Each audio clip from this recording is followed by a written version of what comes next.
It wasn't just a dream. In 2020, I was pulled into a luminous void where a colossal menorah revealed a divine timeline. This is where we are, the fifth. Then he showed it to me, this menorah. Not just any menorah. This thing was monumental, radiating an ancient, holy light. 7 perfectly sculpted candles, standing tall. He didn't say a word, but his gaze, so profound, so knowing, fixed on the 5th candle. And just like that, the knowledge was downloaded into my being. This is where we are. The 5th. It hit me like a revelation. Then, his focus shifted to the last candle, the 7th, and the understanding, it wasn't just a thought, it was a thunderclap in my spirit. That's when I return. Only 2 more. Think about that. Just 2 more candles left before everything changes.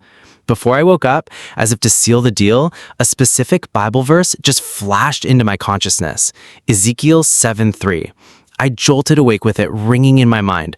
I practically leaped out of bed and blurted it out to my husband. You are not going to believe the dream I just had.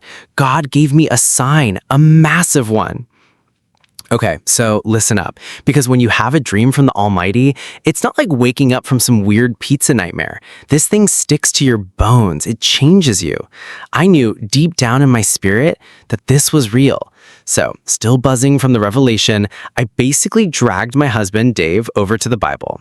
Ezekiel 7:3, I blurted, practically vibrating. We have to read it. And when we did, whoa, it says, "Now the end has come upon you, and I will send my anger against you. I will judge you according to your ways, and I will repay you for all your abominations." Intense, right? My jaw just dropped. That's a heavy verse. And seeing as it was 2020, the year everything went sideways, when the whole world felt like it was teetering on the edge, I couldn't stop there.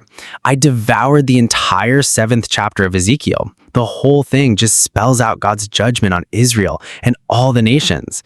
And in my head, I'm screaming, this is it. This has to be the beginning of Ezekiel 7 unfolding right before our eyes. It felt like God wasn't just giving me a dream. He was pulling back the curtain on the future. He was showing me what's coming, how it's all going to play out in the end times. The only snag, he didn't tell me what each candle on that massive menorah represented in terms of years. So, what did I do? I went full detective mode. I had to know about this menorah, what each glowing candle signified.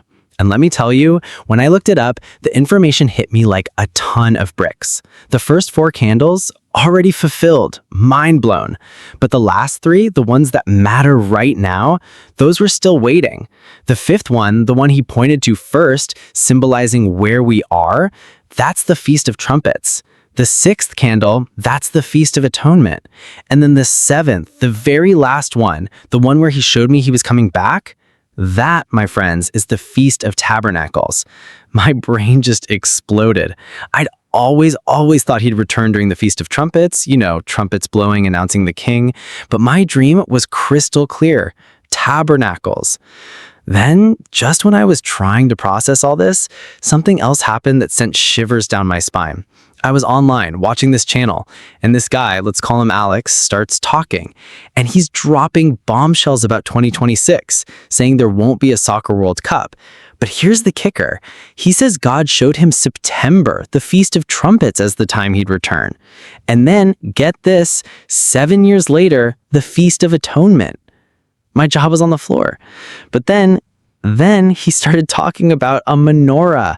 Goosebumps, I'm telling you, head to toe, because that's what God showed me. But here's the thing. God showed me he was returning on the 7th candle, the Feast of Tabernacles. Oh no, I thought, what does this mean? God speaks to all of us differently, right? But I had to dig deeper. I went back to my dream, replayed it, and a new thought hit me. What if the Feast of Tabernacles wasn't just the return, but the beginning of the Millennium? After the 7 years of tribulation, he comes to tabernacle with us, to live among us. That's how I started to see it. Only God truly knows, of course, but it's incredibly intriguing how Alex had this vision, how God spoke to him, and how it resonated so profoundly with my own. It just shows you, the pieces are coming together. Okay, so remember how I was trying to piece together my menorah vision with Alex's? Well, strap in because it gets even wilder. People are always asking me, Evelyn, where do you think we are on that prophetic calendar? And honestly, for a long time, I was still stuck on that fifth candle, the Feast of Trumpets, that where we are moment from my dream. But then, just recently, I heard about another woman's dream, and you guys are not going to believe this. Let's call her Chloe. Chloe also had a dream about the 7 candlesticks, the menorah. God showed her the menorah too, with the 7th candle blazing with fire. But here's the kicker. After all that fire, she saw only 1.5 candles left.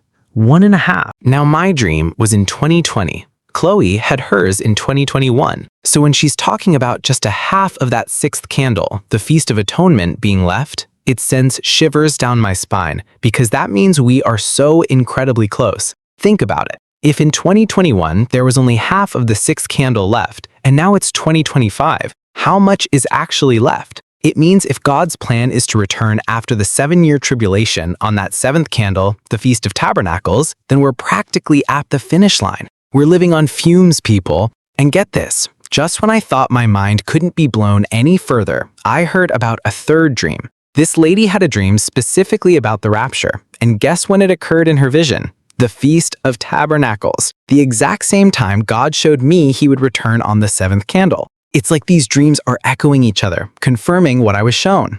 After all these connections, after praying and praying, it became crystal clear to me the menorah isn't just a random symbol. It's God's prophetic calendar. He's been using it throughout history, ever since Moses was given the blueprint for it. It's a timeline that has repeated itself, marking epochs from creation through his first coming, and now leading up to his glorious return to take us home in the rapture. The annual feasts repeat, but the menorah candles mark the grand, overarching prophetic eras. It absolutely amazes me how God is showing the same menorah, the same divine blueprint to multiple people. It's not a coincidence, it's a massive confirmation. And when you factor in everything happening in the world right now, it just confirms that we are living in the final, critical moments. It's not just a feeling, it's a divine alarm clock ringing loud and clear. So September, huh? Or whenever it is, my gut is just doing somersaults thinking about it. On one hand, yes, I'm ready, bring it on. But let's be real, it's terrifying. This isn't just a feel-good story, it's a universe-altering event. It means unimaginable beauty, yes, but also a shaking, a sifting. Things will get incredibly tough before they get glorious. As humans, we just can't fully grasp the magnitude of something this supernatural. Our brains literally glitch when we try to comprehend it. But here's the kicker, right? Whether it's tomorrow or 5 years from now, none of us are promised a single second beyond right now. A minute ago, gone. Next minute, not guaranteed. It's just this moment. And when you truly live with that awareness, that all you've got is this breath, this heartbeat, it totally changes your perspective. It ignites a different kind of urgency in your soul. It keeps you on that narrow path, focused. Think about it. A project without a deadline. You procrastinate forever, right? But with a clear target, with that realization that right now is all you have, you don't waste a single second. You become laser focused. This story powerfully illustrates that God is actively revealing his prophetic timeline through shared visions, signaling we are in critical, final moments. This divine alarm isn't meant to cause fear, but to ignite a profound urgency and laser-focused purpose in our lives. Understanding that right now is all we truly possess compels us to live each moment intentionally, walking the narrow path with spiritual readiness for his imminent return. God is pouring out his spirit, pulling back the curtain for all. If this divine call resonates, share your thoughts and don't forget to subscribe to God's Voice for You for more empowering insights.